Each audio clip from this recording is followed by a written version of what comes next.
Yati Yunita, mahasiswi semester 4 program studi manajemen pendidikan Islam di UIN Sunan Kalijaga, Yogyakarta. Tujuan saya membuat video ini adalah untuk memenuhi tugas akhir mata kuliah manajemen pesantren dan pendidikan nonformal yang diampu oleh Ibu Dr. Randa Wiji Hidayati MAG.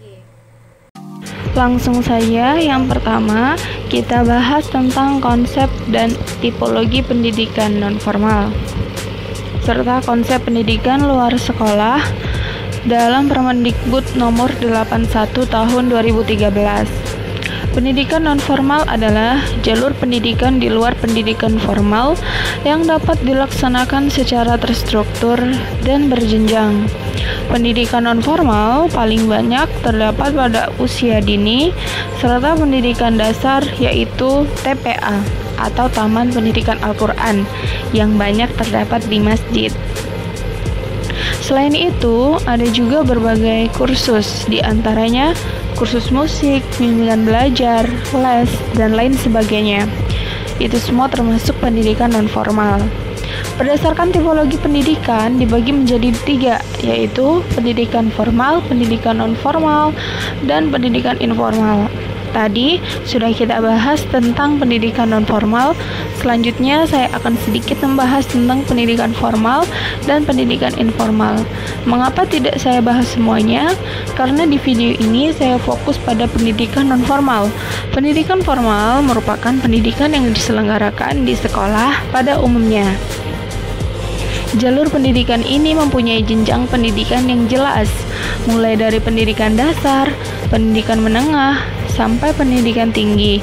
Selanjutnya, pendidikan informal adalah jalur pendidikan keluarga dan lingkungan sekitar berbentuk kegiatan belajar secara mandiri yang dilakukan secara sadar dan bertanggung jawab. Kemudian pembahasan kedua yaitu tentang konsep dan manajemen lembaga diniyah takmiliyah, diniyah muadalah, diniyah nonformal. Madrasah diniyah takmiliyah adalah merupakan bagian dari pendidikan nonformal yang diselenggarakan berdasarkan Peraturan Menteri Agama Republik Indonesia Nomor 13 Tahun 2014 tentang Pendidikan Keagamaan Islam, Bab 3 Pasal 45 Ayat 1 berbunyi, pendidikan diniyah nonformal diselenggarakan dalam bentuk madrasah diniyah takmiliyah. Lembaga pendidikan nonformal ini telah berkembang di seluruh bumi Nusantara sejak agama Islam masuk dan berkembang di bumi Indonesia, yang timbul secara alamiah melalui proses akulturasi yang berjalan secara halus, perlahan, dan damai sesuai dengan kebutuhan masyarakat sekitar.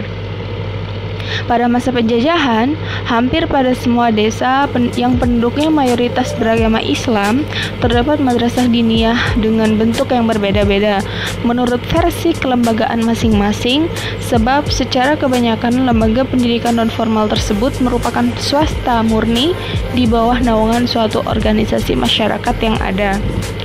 Sedangkan satuan pendidikan muadalah adalah satuan pendidikan keagamaan Islam yang diselenggarakan oleh dan berada di lingkungan pesantren dengan mengembangkan kurikulum sesuai kekhasan pesantren dengan basis kitab kuning atau dirosah Islamiyah dengan pola pendidikan muallimin secara berjenjang dan terstruktur yang dapat disetarakan dengan jenjang pendidikan dasar dan menengah di lingkungan Kementerian Agama. Selanjutnya yang terakhir tentang konsep, teori, dan manajemen pendidikan berbasis masyarakat. Konsep ini menghendaki adanya keterlibatan masyarakat dalam upaya pengambilan kebijakan-kebijakan pendidikan.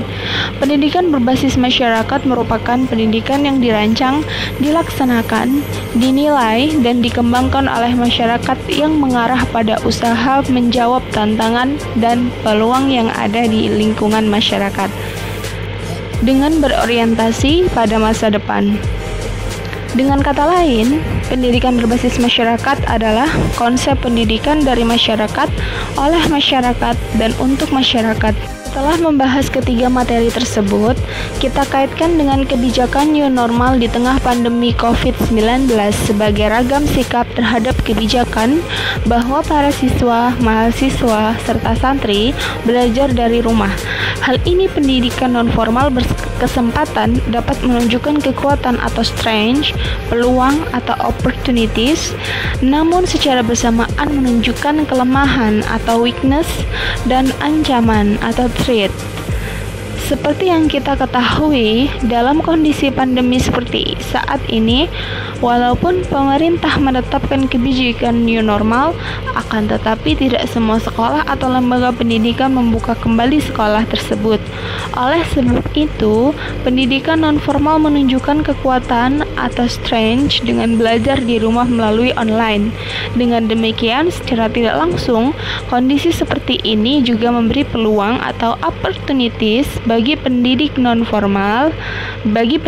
non formal, yaitu para tenaga pendidik dapat menyiapkan pendidikan untuk SDM yang lebih unggul di era COVID-19 ini.